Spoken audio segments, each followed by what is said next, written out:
بسم اللہ الرحمن الرحیم۔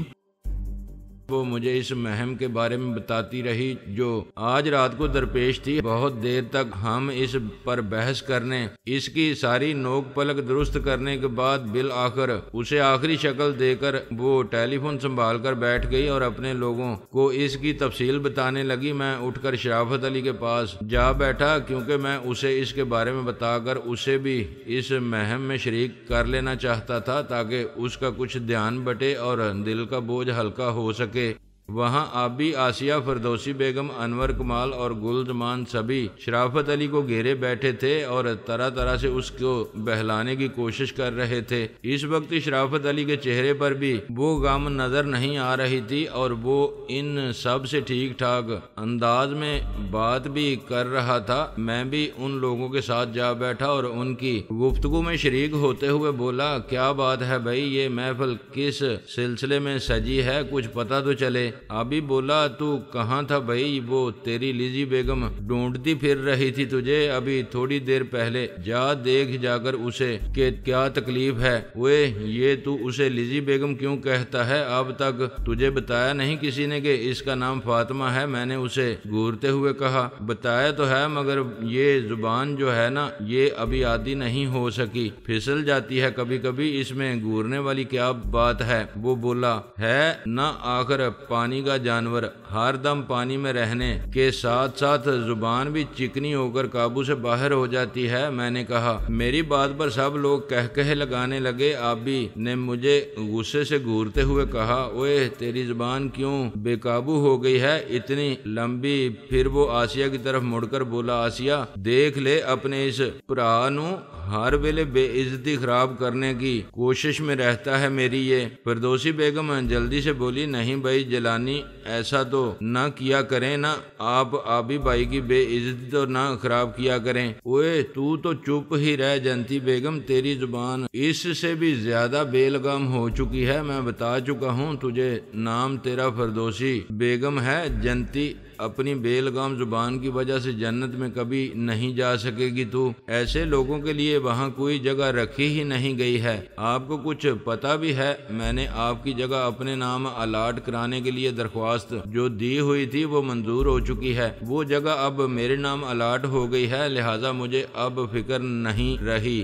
اس کی۔ آپ اپنی فکر کریں، اب آپ کا کیا بنے گا وہاں جانے کے بعد؟ فردوسی نے برجستہ کہا۔ اس کی بات پر شرافت علی بھی کہا لگائے بغیر نہ رہ سکا تھا۔ وہ بولا، لو بھئی ابھی انہوں نے تمہارے ساتھ بھی ہیرا پھیری کر ڈالی ہے، اب کوئی انتظام کر لو اپنے لیے جلدی سے، سنا ہے پلاٹ ختم ہونے والے ہیں وہاں بھی۔ ابھی مجھے گھورتے ہوئے بولا، اوے شیطان کی دم، تو کدھر سے آ گھسا ہے یہاں؟ اتنے اچھے موڈ میں باتیں کر رہے تھے ہم سب لوگ، سالے نے آتے ہی گند گھول دیا ہے ہر آدمی کے دماغ میں، ہر ایک کی زبان زہر اگلنے لگی ہے چند ہی لمحوں میں۔ دیکھ آبی صاحب، سب کو نہ کہیں آپ، میں نے تو ایک لفظ بھی نہیں بولا ہے اب تک، نہ آپ کے خلاف نہ حمایت میں۔ انور کمال مسکراتے ہوئے بولا، ہاں UN کی طرح خاموش تماشائی بنا ہوا ہے تو، جس کا پلہ بھاری دیکھے گا اس کی حمایت میں بول پڑے گا۔ آبی جھنجھلا کر بولا۔ انور کمال ہنستے ہوئے بولا، دیکھیں آبی بھائی، آپ بڑی زیادتی کر رہے ہیں میرے ساتھ۔ ارے نہیں یار، یہ تو محبت ہے آبی بھائی کی، یہ جس سے بہت زیادہ محبت کرتے ہیں اس سے لڑتے بھی بہت ہیں۔ دیکھا نہیں تم نے، سب سے زیادہ پرانی اور گہری دوستی جیلانی بھائی سے ہے ان کی، اور ان سے کتنا لڑتے رہتے ہیں یہ۔ گل زمان نے سمجھاتے ہوئے کہا، او میاں تو اپنی چونچ باندھ رکھ یار، مجھ پر لڑائی جھگڑا کرنے کا الزام لگاتا ہے اور سالے جیلانی کو نہیں دیکھتا جو مجھے مذاق بنانے کا کوئی موقع بھی نہیں جانے دیتا ہاتھ سے۔ پکا شیطان کا چیلا ہے، شیرہ لگا کے آدمی لڑا دیتا ہے۔ آبی پھر مجھ پر پلٹ پڑا۔ اس کے چیخنے چلانے کی آواز سن کر ماں جی وہاں آ گئیں۔ بولی، ارے کیوں لڑ رہے ہو تم لوگ، پاگل تو نہیں ہو گئے کیا؟ آبی جلدی سے بولا، ماں جی آئیں دیکھیں ذرا اپنے پتر کی حرکتوں کو، ہر ویلے لڑائی جھگڑا کرتا رہتا ہے یہ مجھ سے۔ ماں جی مجھے مخاطب کر کے بولی، ہائے پتر جلانی، کیوں جھگڑتا ہے تو میرے بیٹے سے؟ بری بات پتر، آپس میں جھگڑا نہیں کرتے۔ او نہیں ماں جی، کوئی جھگڑا شگڑا نہیں کر رہا ہے، اس سے اس کا دماغ خراب ہے، خواہ مخواہ لڑنے کی باتیں نکالتا ہے ہر ایک سے۔ میں نے کہا میں نے تو کہا بھی نہیں اس کو کچھ، پوچھ لیں آپ ان لوگوں سے میں نے کچھ بھی کہا ہو اس کو اگر۔ ہاں ماں جی یہ ٹھیک کہہ رہے ہیں جیلانی، انہوں نے تو کچھ بھی نہیں کہا ہے، یہ آپ ہی سب سے لڑ رہے ہیں۔ فردوسی بیگم نے کہا۔ سب نے فردوسی بیگم کی ہاں میں ہاں ملاتے ہوئے آبی کو ہی مورد الزام ٹھہرانا شروع کر دیا تھا۔ سب کو ایک زبان دیکھ کر آبی بے بسی سے ہاتھ ملتے ہوئے بولا، ارے ظالموں کوئی تو میری حمایت کرو، سارے کے سارے اسی کی طرف ہو گئے ہو۔ ماں جی کو اس کے اس انداز پر ہنسی آ گئی، وہ اس کے سر پر محبت سے ہاتھ پھیرتے ہوئے بولی، ارے کیوں ستاتے ہو میرے پتر کو، سارے مل کر تو ادھر آ میرے ساتھ چل، مجھ سے باتیں کرنا، چل اٹھ لعنت بھیج ان سب پر۔ ہاں ہاں چلے ماں جی میں چل رہا ہوں آپ کے ساتھ، بھیج دی لعنت میں نے ان سب پر۔ وہ اٹھ کر ماں جی کے ساتھ چلا گیا۔ شرافت علی بولا، ارے ارے یہ سچ مجھ ہی چلا گیا ہمیں چھوڑ کر، اسے روکو یار محفل ویران ہو جائے گی اس کے بغیر، تو اس کا موڈ خاصا خوشگوار ہو گیا تھا۔ میں نے کہا آ جائے گا یار خود ہی، ابھی وہ رہ کہاں سکتا ہے وہ ہمارے بغیر، میں ذرا تم سے کچھ باتیں کرنے آیا تھا۔ ہاں ہاں کہو کیا بات ہے، ان لوگوں کی موجودگی میں کرنے کی نہ ہو تو ادھر دوسرے کمرے میں چلے چلیں، شرافت علی نے کہا۔ نہیں یار ان سے چھپانے والی کون سی بات ہو سکتی ہے، یہ سب تو ہماری آنکھیں، ہمارے ہاتھ پاؤں اور دماغ ہیں ہمارے۔ میں نے اسے فاطمہ سے ہونے والی ساری گفتگو کی تفصیل بتانے کے بعد کہا، میں چاہتا ہوں کہ اس مہم میں تم بھی ہمارے ساتھ شریک ہو۔ یہ بھی کوئی کہنے والی بات ہے، کیا تمہارا یہ خیال تھا کہ میں اب اس معاملے سے الگ ہو گیا ہوں؟ ایسی بات کبھی نہیں سوچنا، اب تو میری زندگی کا مقصد ہی صرف یہ رہ گیا ہے جیلانی، میں ان یہودیوں کو ختم کرنے کے لیے اپنا وہ سب کچھ بھی قربان کر دوں گا جو بچ گیا ہے میرے پاس۔ مجھے یہی امید تھی تم سے، اسی لیے میں نے اس معاملے کو تمہارے سامنے رکھا تھا۔ بس تو پھر اب تیاری شروع کر دو، زیادہ وقت نہیں ہے ہمارے پاس، اور دعا کرو کہ وہ ذلیل آئزک بھی وہاں موجود ہو، میں اسے جلد از جلد جہنم میں پہنچا دینا چاہتا ہوں۔ میں نے کہا وہاں تو اسے ایک دن جانا ہی ہے، کب تک بچتا رہے گا وہ ہمارے ہاتھوں سے؟ خدا ان رشوت خوروں کو جہنم واصل کرے، یہ لوگ چند ٹکوں کی خاطر ملک دشمن لوگوں کے اشارے پر ناچنے کو بھی تیار ہو جاتے ہیں، یہ جاننے کی بھی کوشش نہیں کرتے ہیں کہ یہ رشوت پیش کرنے والا ہے کون اور جو کام لینا چاہ رہا ہے۔ یہ ہم سے اس کا نتیجہ کیا نکلے گا، اپنے ذرا سے فائدے کے لیے ملک و قوم کو داؤ پر لگا دیتے ہیں یہ بے غیرت اور بے ضمیر نفس کے غلام لوگ۔ ایک زمانہ تھا اگر کوئی رشوت لے لیتا تھا کسی سے تو چھپاتا پھرتا تھا، ایک ایک سے نظریں ملا کے بات نہیں کر پاتا تھا، کسی سے گھر والوں کو بتاتے ہوئے ڈرتا تھا، اور اگر گھر کے کسی فرد کو پتہ چل جاتا تھا تو وہ لعنت ملامت کر کے اس قدر ذلیل کرتا تھا اسے کہ دوبارہ ایسا کرنے کی جرت نہیں ہوتی تھی اسے۔ ایک یہ زمانہ ہے کہ حلال کی ملنے والی تنخواہ چھپا کر حرام میں ملنے والی رشوت کو اوپر کی آمدنی کہہ کر فخریہ طور پر بتایا جاتا ہے، لوگوں کو حرام کے رزق سے پرورش پانے والوں کے لیے نیکی شرمندگی کا باعث ہے، جو اگر سرزد ہو بھی جائے تو چھپاتے پھرتے ہیں ایک دوسرے سے اور گناہوں پر فخر کرتے ہیں، سر اٹھا کر چلتے ہیں گناہ کرنے کے بعد۔ آپ بالکل ٹھیک کہتے ہیں شرافت بھائی، فردوسی بیگم بولی، اس قوم کی بربادی کا باعث وہ لوگ ہیں جنہوں نے چند روزہ آرام اور آسائش کی زندگی کی خاطر اپنی اولادوں کو رزق حرام سے پرورش کر کے حرام و حلال اور نیکی بدی کی پہچان ختم کر دی، اپنی نسلوں کے لہو میں حرام کو شامل کر کے ان کے دل سیاہ اور احساس کو مردہ کر دیا ہے۔ اب وہ اولاد کی نالائکی پر لہو روتے ہیں مگر اپنے اعمال پر شرمندہ ہونے کے لیے تیار نہیں ہوتے، اب بھی اپنے گناہوں اور زندگی بھر کے جرائم کو اولاد کے کھاتے میں ڈال رہے ہیں، کہتے ہیں ہم نے یہ سب کچھ اولاد کے بہتر مستقبل کے لیے کیا تھا۔ یہ ہے اولاد کا وہ بہتر مستقبل جس کی خاطر ان کوتاہ اندیشوں نے پوری قوم کو بربادی کے کنارے پر پہنچا دیا ہے۔ تم ٹھیک کہتی ہو بی بی، میں بھی ان کاجر رو کم عقل افراد میں شامل ہوں، میں نے بھی اپنی اولاد کے مستقبل کے لیے اسی راہ کا انتخاب کیا تھا۔ بھلا ہو اس غلام جیلانی کا جس نے میری آنکھوں کو بینائی دے کر مجھے اس راہ سے ہٹایا، اور شکر گزار ہوں اس رب جلیل کا کہ اس نے رزق حرام سے پرورش پا کر جوان ہونے والی میری اولاد کو دوسروں کے لیے عذاب بننے سے پہلے ہی دنیا سے اٹھا لیا۔ شرافت علی رقت سے بولا۔ میں نے اس کے شانے کو تھپکتے ہوئے کہا، ہمت سے کام لو شرافت علی، اگر واقعی شکر گزار ہو اپنے رب کے تو تمہیں خوش و خرم نظر آنا چاہیے، افسردہ اور ملول بالکل نہیں ہونا چاہیے۔ اللہ کا کوئی کام مصلحت سے خالی نہیں ہوتا، اس کا صلہ بہت سو کو ملے گا۔ میں بالکل اداس نہیں ہوں، تم میری فکر نہ کرو، میں خوش ہوں بہت، تم اندازہ نہیں کر سکتے میری خوشی کا۔ وہ بولا، اور خوشی مجھے اس بات کی بھی ہے کہ اب میرے پاؤں میں ایسی کوئی زنجیر نہیں رہی ہے جو میرے آگے بڑھتے ہوئے قدموں کو روک سکے۔ اب میں آزاد ہوں اور مادر وطن کی خدمت کے سوا اب کوئی کام نہیں ہے مجھے، اور نہ کوئی ذمہ داری ہے مجھ پر۔ آفرین ہے دوست تجھ پر، تیرے ہی جیسے لوگ ہوتے ہیں وہ جو امر ہو جاتے ہیں، جن کے کارنامے کتابوں میں محفوظ کر دیے جاتے ہیں، آئندہ نسلوں کی رہنمائی کے لیے جنہیں مثال کے طور پر پیش کیا جاتا ہے۔ صدیوں تک میں نے اس کے حوصلے سے متاثر ہو کر کہا۔ فردوسی بیگم نے کہا، ہر پاکستان کو اسی طرح سوچنا چاہیے، یہ ملک کوئی تحفے میں تو نہیں مل گیا ہے، ہمیں لاکھوں جانیں قربان ہوئی ہیں، گھر بار لٹے ہیں، صدیوں کے مکینوں کو بے گھر ہونا پڑا ہے، اس کی خاطر یوں ہی ایک نسل قربان ہو گئی ہے اس کے سرزمین پر، اور ایک نسل اس کی بنیادوں کو مضبوط کرنے میں، اسے سجانے سنوارنے میں کام آ گئی۔ چند مفاد پرستوں کی ہاٹ درمی کی وجہ سے ہم اپنے چمن کو برباد ہوتے نہیں دیکھ سکتے۔ ایسے لوگ ہیں اپنے آشیانے کو خود ہی جلانے کی تدبیریں کر رہے ہیں، یہ تک نہیں سوچتے کہ یہ ملک نہیں رہا تو وہ خود بھی کہاں رہیں گے۔ ان مفاد پرستوں کا خاتمہ کرنے کی بجائے یہ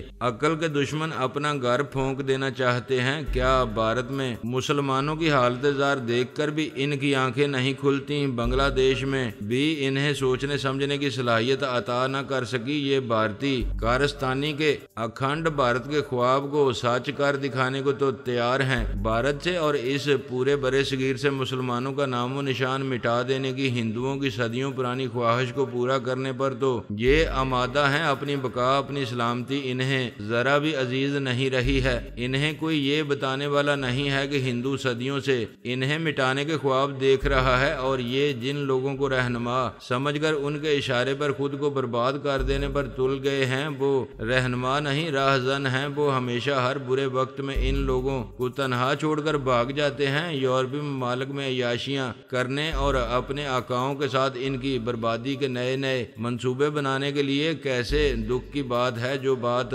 ایک معمولی عقل رکھنے والا بچہ بھی سمجھ لیتا ہے، وہ بات ان کی سمجھ میں نہیں آ رہی ہے، یا جان بوجھ کر انجان بن رہے ہیں، خودکشی ہی کر لینا چاہتے ہیں۔ یہ بس کر بی بی، جو لوگ محنت کرنے کے عادی نہیں ہوتے، اپنی کاہلی اور کم عقلی کی وجہ سے سب سے پیچھے رہ جاتے ہیں، وہ اسی طرح جھنجلا کر اپنی بوٹیاں نوچنے لگتے ہیں۔ دوسروں کی ترقی اور خوشحالی کو یہ بددیانتی اور بے ایمانی کہہ کر اپنی کوتاہیوں کو چھپاتے ہیں۔ یہ وہ لوگ ہیں جو خود تو گھر بنانے کے لیے ایک اینٹ بھی اٹھانے کو تیار نہیں ہوتے، اور اپنی سرزمین دوسرے کے حوالے کر دیتے ہیں، اور جب وہ اس سرزمین پر عالیشان محل بنا کر کھڑا کر دیتا ہے اپنی رات و دن کی محنت سے اپنا خون پسینہ بہا کر، تو اس پر اپنا دعویٰ کرنے آ جاتے ہیں، اپنا حق مانگنے کھڑے ہو جاتے ہیں۔ ساری بات یہی ہے بھائی، اگر آدمی محنتی ہو تو اپنی محنت سے اپنا مقام خود بنا لیتا ہے، کسی کو الزام نہیں دیتا،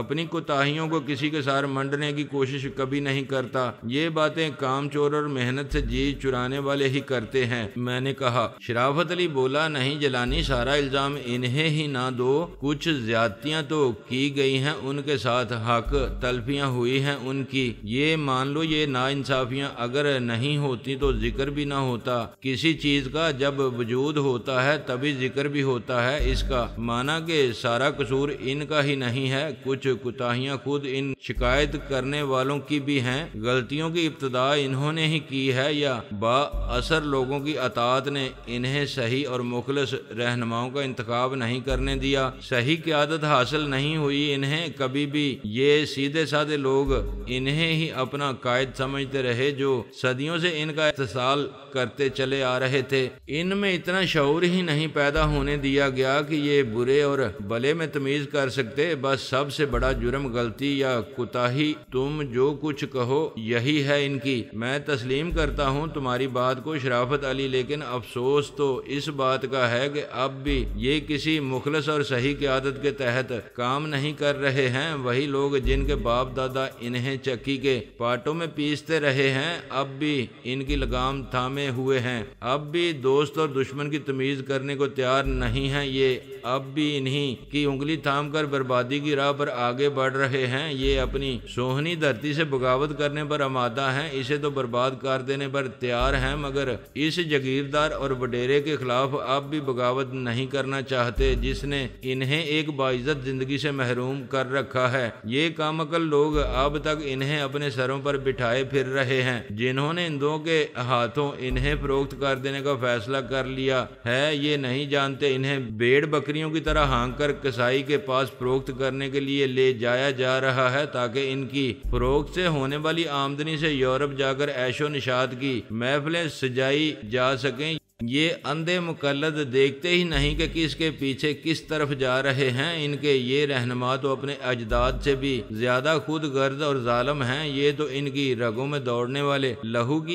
ایک ایک بوند کو، ان کی ایک ایک بوٹی، ایک ایک ہڈی، بلکہ ہر موئے تن کو بیچ کھانا چاہتے ہیں، اور یہ خوشی خوشی ان کے پیچھے دوڑے چلے جا رہے ہیں اس امید میں کہ وہ ان کے لیے کسی نئی دنیا، کسی جنت کا انتظام کر کے آئے ہیں۔ ان کے پاس یہ سب جہالت کی سوغات ہے۔ دوست، علم کی روشنی سے محروم لوگ جہالت کے اندھیرے میں کچھ دیکھ ہی کہاں سکتے ہیں؟ شرافت علی بولا، ہاں، مگر وہ اب آگ اور خون کا کھیل کھیل رہے ہیں۔ انہوں نے تو کالجوں اور یونیورسٹیوں میں تعلیم حاصل کر کے اس اندھے کنویں میں چھلانگ لگائی ہے، انہیں تو کیا کہو گے؟ یہ تو جاہل نہیں ہے، علم کی روشنی میں دیکھ سکتے ہیں سب کچھ۔ میں نے ذرا تلخی سے کہا، احساس کمتری لے ڈوبا ہے انہیں، اپنے اجداد کی قسم پرسی نے ان کے سینے جلا کر رکھ دیے ہیں، جذبات کی آندھی کی زد میں آ گئے ہیں۔ عیار اور موقع شناس جاگیردار نے اس آندھی سے خود کو محفوظ رکھنے کے لیے اس کا رخ چالاکی سے اس طرف موڑ دیا جہاں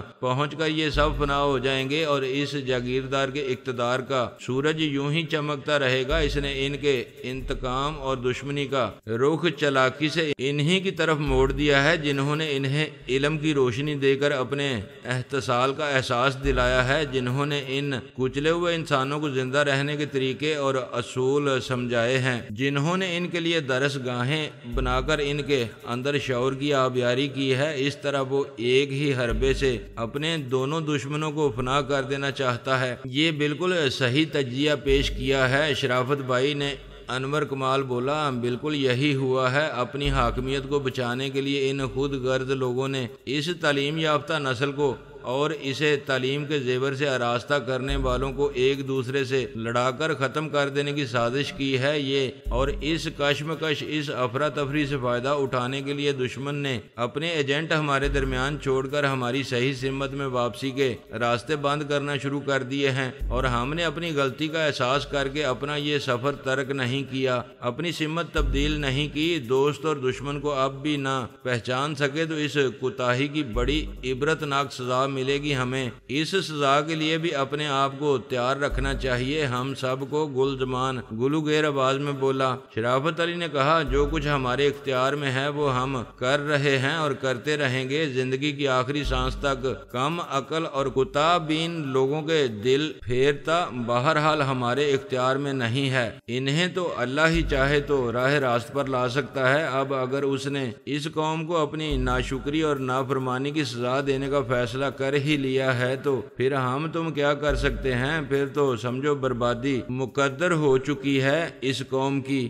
فیکٹری کی عمارت تو بہت چھوٹی سی تھی، لیکن اس کے گرد چار دیواری کھینچ کر جو قطع فیکٹری کی ملکیت ظاہر کیا گیا تھا وہ بہت بڑا تھا۔ فیکٹری کی عمارت اس قطع اراضی کے بالکل درمیان میں تھی۔ اندر داخل ہونے کے لیے سامنے کی طرف ایک خاصا بلند آہنی گیٹ تھا، جس کی جالیوں سے اندر گیٹ کے بالکل ساتھ چوکیدار کا کیبن دکھائی دے رہا تھا۔ کیبن کے سامنے کرسی پر چوکیدار بیٹھا اونگ رہا تھا۔ گیٹ پر روشنی کا خاصا معقول انتظام کر رکھا تھا۔ انہوں نے گیٹ سے ایک پختہ سڑک فیکٹری کی عمارت کی طرف سیدھی چلی گئی تھی۔ اس کے علاوہ وہاں ہر طرف خود رو جنگلی پودے اور جھاڑیاں ہی دکھائی دیتی تھیں۔ بس اس جگہ کو دیکھ کر کوئی تصور بھی نہیں کر سکتا تھا کہ اس بظاہر غیر محفوظ چار دیواری کے اندر کہیں اسلحہ کا ایک بڑا ذخیرہ بھی ہو سکتا ہے۔ گیٹ کے ہر سو ہر سمت تاریکی کا راج تھا۔ وہاں فیکٹری کی عمارت بالکل تاریک تھی۔ وہاں رات کے وقت کام نہیں ہوتا تھا، یا ممکن ہے وہ فیکٹری بند ہی پڑی ہو،